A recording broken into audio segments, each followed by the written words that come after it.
Halo, selamat malam semua. Jadi di sini kita akan ngebahas mengenai rinitis alergi. Sebelumnya, apa sih rinitis alergi? Rinitis alergi itu merupakan sebuah adanya inflamasi mukosa hidung, di mana terjadinya inflamasi pada mukosa hidung itu disebabkan karena alergen yang biasanya karena adanya yang diperantarai dari IgE. Nah, untuk gejala rinitis itu sendiri bisa adanya bersin yang berulang, rhinore, hidung tersumbat, dan hidung terasa gatal. Nah, di mana prevalensinya mencapai 40%, sekitar 15 sampai dengan 30% itu banyak terjadi pada anak-anak.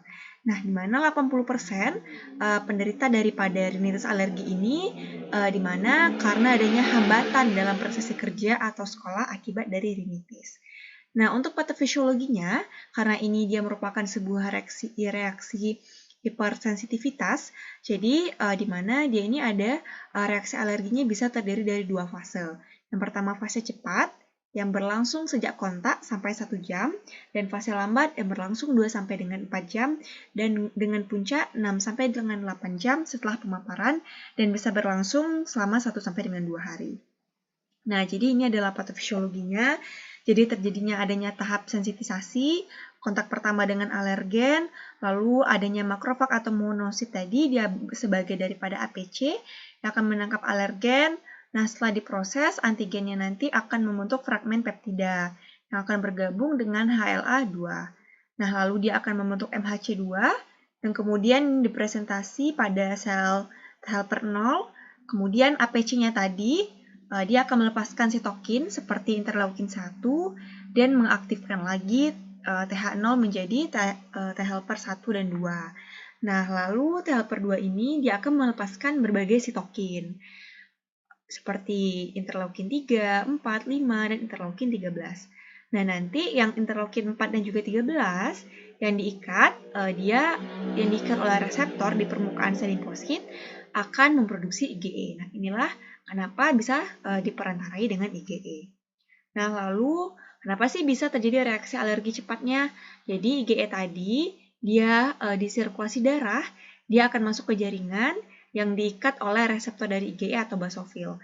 Nah, jadi sehingga kedua sel yang tadi yang diikat, dia akan menjadi aktif dan terjadilah proses sensitisasi.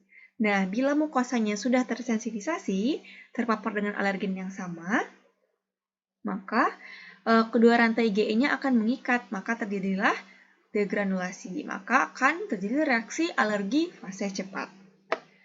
Nah, ini kenapa bisa terjadi fase lambat? Jadi, kalau fase lambatnya dipengaruhi oleh histamin yang akan menyebabkan adanya rasa gatal, rhinore, dan hidung tersumbat, dan akan terjadi reaksi alergi fase lambat. Nah, ini klasifikasinya. Jadi, di mana untuk berdasarkan frekuensi, rinitis alergi ini ada yang intermiten dan persisten. Untuk intermiten, dia kurang dari 4 hari. Kalau persisten, dia 4 hari atau lebih, dan bisa lebih dari 4 minggu. Kalau berdasarkan beratnya, RA itu dia ada ringan dan juga sedang berat. Kalau dia ringan, berarti dia tidak mengganggu aktivitas sehari-hari. Tapi kalau dia berat, dia bisa mengganggu aktivitas seperti ini, gangguan tidur, aktivitas hari-hari, malas olahraga, pekerjaan, gangguan sekolah, dan lain sebagainya. Nah, untuk anamnesisnya perlu kita tanyakan tetap dari nama, umur, jenis kelamin, alamat, lalu perlu juga kita tanya gejalanya, hidung tersumbatnya tadi, sejak kapan, munculnya itu terus-menerus atau hilang timbul atau setiap hari, sumbatannya apakah dipengaruhi cuaca atau tidak, atau pada satu hidung atau tidak. Apakah ada keluhan penyerta seperti gejalanya hidung berair, kental, atau cair warnanya, keluar dari satu atau kedua lubang hidung. Ini apakah adanya bersin-bersin, hidung gatal, apakah fungsi penciumannya berkurang, apakah nyeri di daerah dahi, hidungnya pernah trauma enggak, pencetusnya ada atau tidak. Lalu jangan lupa riwayat penyakit dahulu, pernah punya keluhan atau tidak sebelumnya, ada asma, sering bersin-bersin, terus riwayat penyakit keluarga, ada yang mengalami keluhan serupa tidak, ada asma. Lalu pada pengobatan juga perlu ditanyakan, sudah pernah berobat, konsumsi obat-obatan dan alergi. Nah, dari pemeriksaan fisik tetap dilakukan anamnesis head to toe, jaga kesadaran, gizi, tanda vital. Nah, untuk pemeriksaan dari head to toe-nya dari wajah, dari matanya. Untuk tanda khas dari rinitis alergi ini, apakah ada allergic shiner? Jadi pada matanya, apakah ada mata mata yang bentuknya warna kehitaman seperti itu, lalu pada telinga, apakah hidungnya ada alergi salut atau alergi kris, jadi kayak adanya garis pada hidung, dan atau hidung yang kemerahan juga, lalu pada mukosanya, ini gejala hidung, gejala mata, dan gejala lain, ini bisa dibaca aja. Nah, untuk pemeriksaannya bisa pada rinoskopi anterior dilihat mukosanya, hidungnya berwarna pucat atau tidak, livid, atau ada secret hair atau banyak. Jangan lupa juga pemeriksaannya secara menyeluruh sampai ke paru, toraks dan leher, jantung, abdomen, dan ekstremitas.